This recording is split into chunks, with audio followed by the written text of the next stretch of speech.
and here we are again, Common Core Algebra 2, Lesson 3.4, Linear Modeling. So to this point, we have looked at a lot of different equations requiring linear functions, and we've written them, and we've rewritten them, and we've modified them.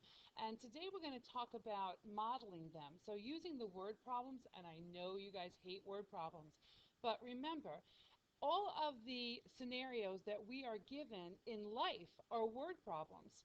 Never are you going to be asked by your boss to sit down and solve an equation, unless maybe you're a math teacher. But under those circumstances, you still have to be able to apply what you've learned. So in exercise 1, Dia was driving away from New York City at a constant speed of 58 miles per hour. He started 45 miles away. A, right, and again, now you're taking notes here, so you're not able to really annotate this, but if this was in front of you, I would hope that you would learn your literacy skills here and you'd use your literacy skills. Write a linear function that gives Dia's distance, D, from New York City as a function of the number of hours, H, he has been driving. So, what they're saying is D is equal to, let's look here, 58 miles per hour, and he started 45 miles away. So 58 times the number of hours plus the initial 45 miles he started. Pretty easy. So make sure that you are using the variables that they give you in the problem. B, if Dia's destination is 270 miles away from New York City, algebraically determine to the nearest tenth of an hour. Ooh, that's a good one right there. Nearest tenth of an hour, 270 miles away. How long it will take Dia to reach his destination. So how long, what are we looking for? We're looking for hours. So we're given D is equal to 270, and we're looking for H. So now we can use our equation that we just found and say 270 is equal to 58 times H plus 45. And we're simply going to solve this for H. Now, something that I like to do is I hate when the variable's on the right-hand side. And I don't know if you feel that way. If you're really comfortable with solving equations, maybe you're okay with this. But what I'm going to do is I'm just going to flip-flop these. And you're allowed to do that because equality is symmetric. So now I have my H on the left side where I'm happy. So minus 45 from both sides. And 58H is equal to 225. Divide by 58. Notice how I'm not skipping any steps, because even with the amount of math that I know mistakes get made pretty easily. So H is equal to 3.9 hours. Now, I rounded that already, but if you had not rounded and you put this into your calculator, you would have gotten 3.8793. So many points get deducted every Regents exam because of rounding. So if it tells you to round it to the nearest tenth of an hour, so tenth is 1 0 in 10, one space behind the decimal point, but we always have to make sure that we peek around the corner. And if that is a 5 or greater, we have to kick that up to a 9, which of course it is. So that's where the 3.9 hours come from. Including your units is always an important step as well. So why don't you take a minute, write down what you need to. Again, I encourage you to watch through this and then pause it and write it down, because sometimes I feel like you lose something when you're writing things down. So pause as long as you need to, write things down, and then we'll continue.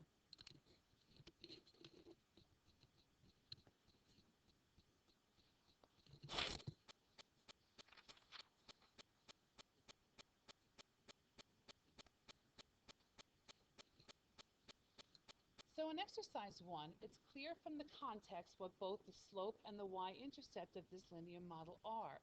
Although this is often the case when constructing a linear model, sometimes the slope and a point are known, in which case the point-slope form of a line is more appropriate. So in this case, it says exercise 2. Edelyn is trying to model her cell phone plan. She knows that she has a fixed cost per month along with a 15-cent per charge. I'm sorry, 15-cent charge per call she makes. All right, this is an old cell phone plan. We don't work that way anymore, but it's a really good example to use.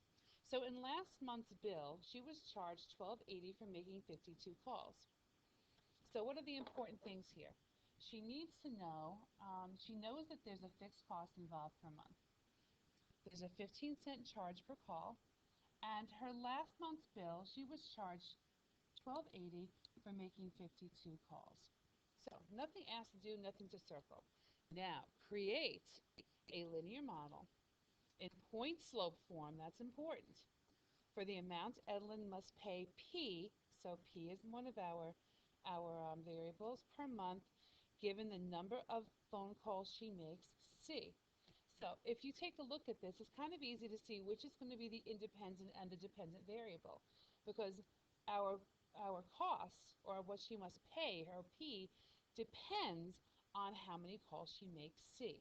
So C is our independent. Let's slide this up a little bit so we can write this down. So when we use point point slope form, I'm going to get it right. The slope is given to us, which is 15 cents. And we are given 1 point. Even though it's not really given to us in point form, we know that the C, the 52, is the amount of calls she makes, and she actually is charged $12.80. So there is our point. So using our slope point form, our point slope form, we have y minus 1280 equals our slope 0.15 x minus 52. Although again, we're going to keep this in terms of our problem. So instead of using x and y, we're going to use c and p.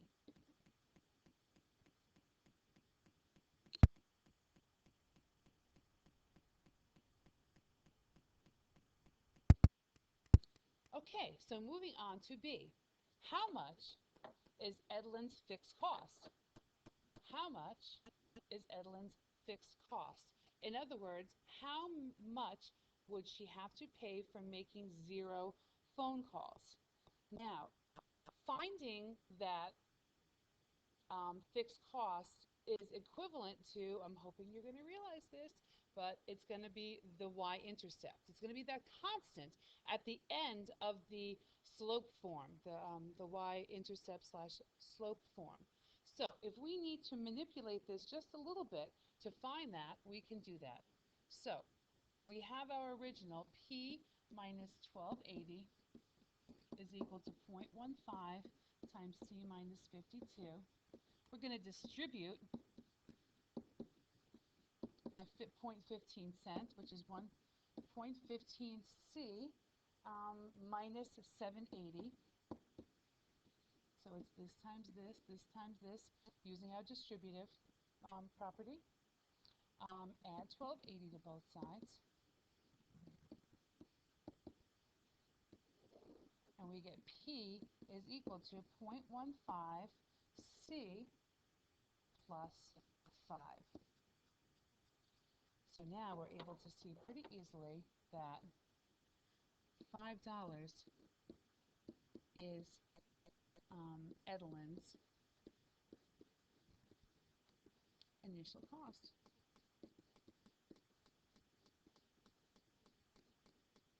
Or her monthly charge, however you want to say it. Monthly cost, let's say per month. Make sure that we're explaining everything to the best of our ability. Again, if you need to pause, write things down now, and then we'll continue.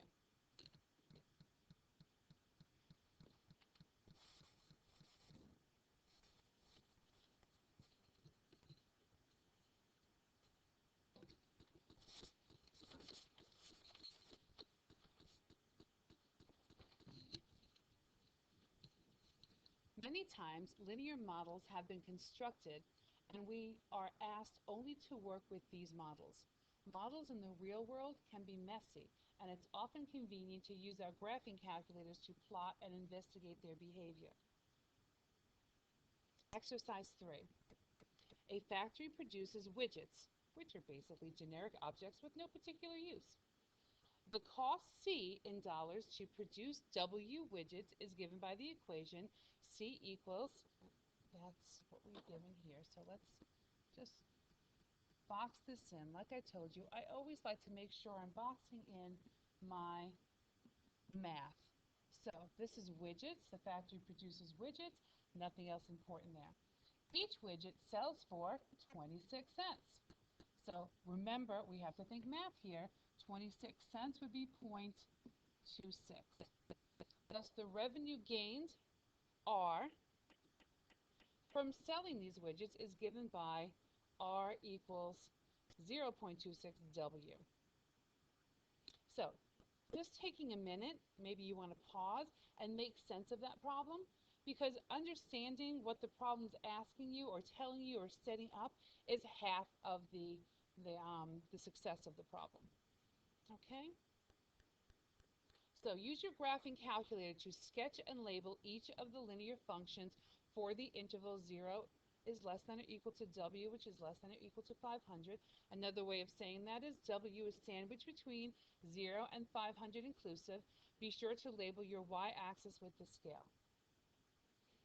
So you don't have a graphing calculator at home, but beautiful, I do. So I can come here and give you what it looks like on our graphing calculator. So if we think of the first function, which is W and C, basically because I have to do this to 500, I'm not going to do every single x value because I'll be here until tomorrow. So we're going to do between 0 and 500 in increments of 100. So this is 20.64. This I got all off my graphing calculator. And I will show you how to do this in class tomorrow, how to change your table so it'll only give you those 100s. 56, 64, 92, 64, and 100. Oh, sorry, 110, 64.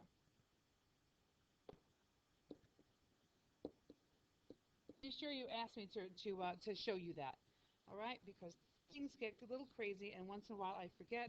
So say, Mrs. Teets, you promised you would show us how to do this on the calculator, and I will absolutely find the time to do that. So the second one is W and R. So that's this function here we're talking about, and we're going to do the same thing. 0, 100, 200, 300, 400, and 500. And it's 0, and it's 26, and it's 52, and it's 78, and 104, and 130. So when you're sketching, sketching means you do not have to do things perfectly right. So our W is on the denominator. So we have this is always 0. 1, 2, 3, 4, 5. We're going to try and keep them as uniform as possible.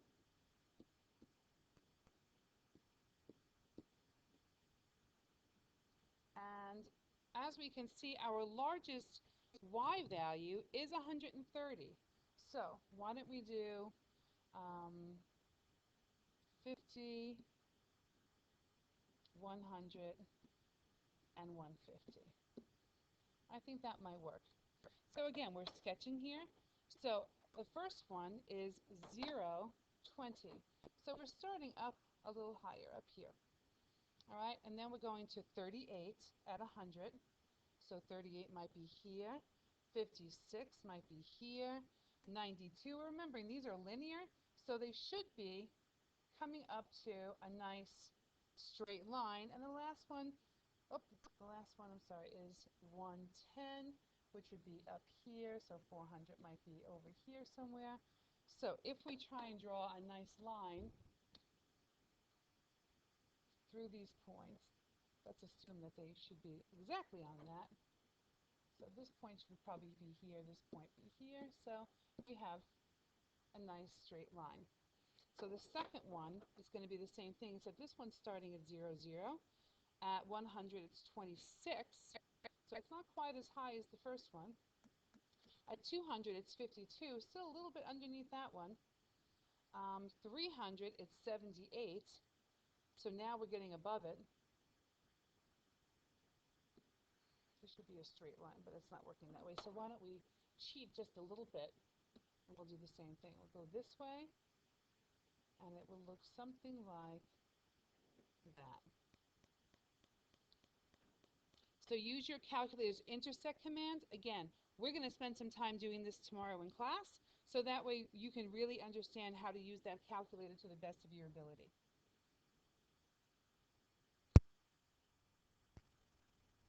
Okay, so let's assuming you know how to do this. But again, I'm going to show you this tomorrow. You can figure this out pretty easily in your calculator to say the point of intersection is that. And I'll again show you how to do that tomorrow. So this part you should be able to do without the calculator. If profit is defined by revenue, so it's defined as the revenue minus the cost, create an equation in terms of W for the profit P. So profit is equal to, I just said, R minus C. So R is 0.26 P equals W minus C, which is 0.18 W plus 20.64.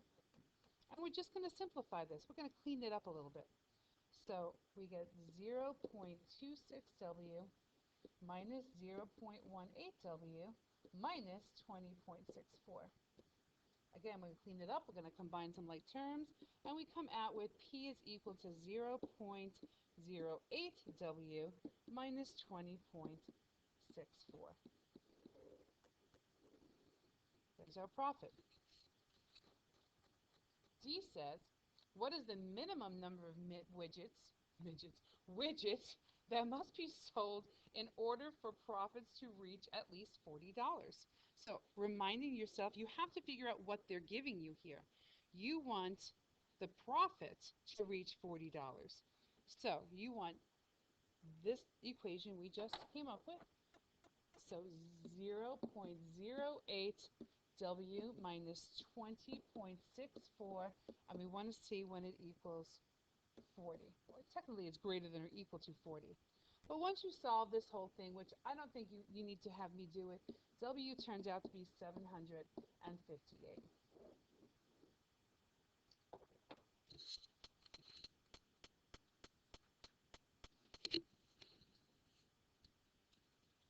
So as you can see, not very hard. It's really just, it's like translating from a foreign language. You have to translate what they're asking you to do into mathematical language. We're talking about linear equations here, nothing too complicated. So I think that everything we did here, with the exception of the calculator work, you should be able to get done pretty easily. All right, so that's the end of this lesson. Tomorrow in class, one of the first things we'll do is we will revisit that first problem where we need to show you how to do it in the calculator and be able to show you how to find the intersection points, because that is very cool. Okay, so until next time, make good decisions. Bye-bye.